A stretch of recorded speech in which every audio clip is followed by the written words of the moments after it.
Presidenta. México padece una crisis institucional.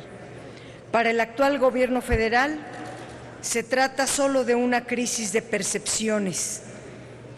Para la mayoría de las y los mexicanos se trata de una crisis generalizada por la decepción, la falta de resultados tangibles a 4 años de gobierno y el pacto de impunidad que a su vez genera una crisis de confianza.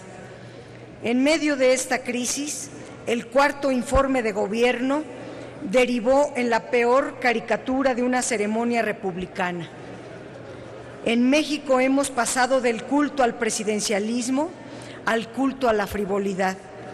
Pasamos del monólogo del Ejecutivo ante el Congreso que prevaleció hasta 1997 a la ausencia de diálogo que dominó hasta 2008, al monólogo televisivamente controlado, como lo observamos este 2016 con el cuarto informe de gobierno. La intención deliberada de evitar el debate entre poderes de la Unión, el cuestionamiento ante la falta de resultados y la rendición de cuentas del Ejecutivo Federal nos ha llevado a la situación actual.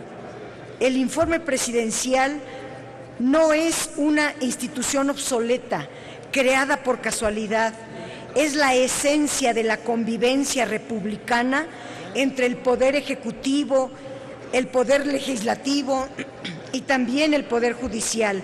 Así se pensó desde la Constitución de 1857.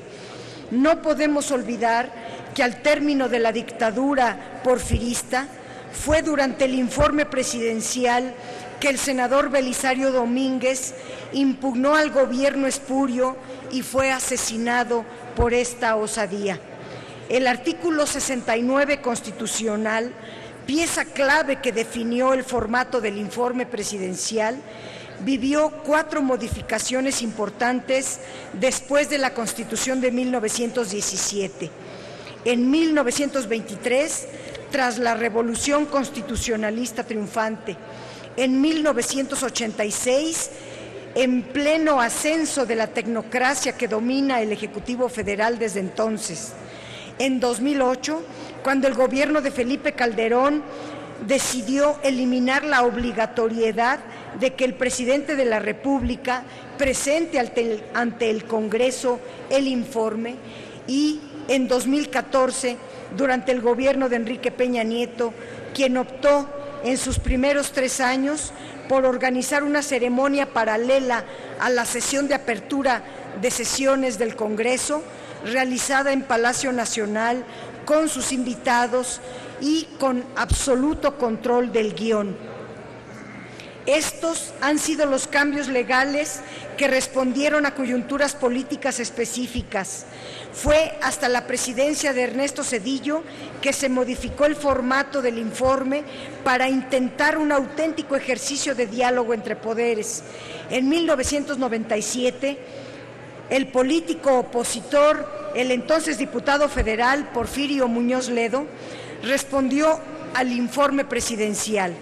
El tribuno, el mismo que por primera vez interpeló en público al presidente Miguel de la Madrid en su informe presidencial de 1986, advirtió: el informe presidencial encarna sueños y simboliza aspiraciones democráticas de los mexicanos. Es condensación de historia. Aquí desembocan y toman nuevo cauce luchas perseverantes y aún sacrificios en contra del poder absoluto, de sus arrogancias y sus excesos, y a favor de la libertad y la dignidad de nuestros compatriotas. Aquí se reafirma la esperanza de un cambio pacífico y profundo que nos conduzca por la continuidad del esfuerzo emancipador a la instauración de una república justa y soberana. Esa república justa y soberana es la que nosotros aún estamos esperando.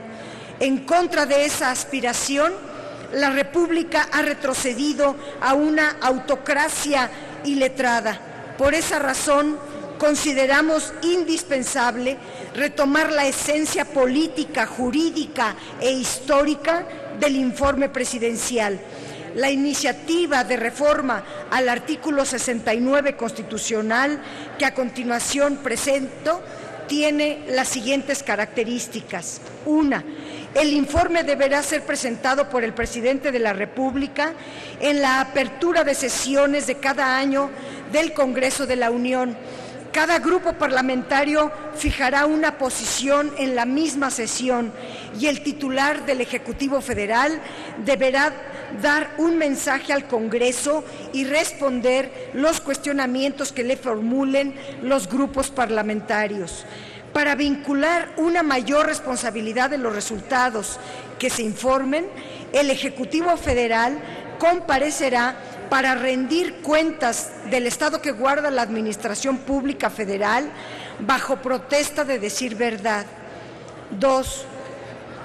El análisis del informe se realizará en 2 etapas. La mesa de trabajo en comisiones, donde se harán todas las observaciones al informe, y las sesiones de análisis del informe con la presencia permanente, ya sea del propio presidente y o de los titulares de las dependencias y entidades de la Administración Pública Federal, donde se pueda generar un debate con los responsables de cada dependencia del Ejecutivo. 3. Por último, se realizará una labor de seguimiento al informe.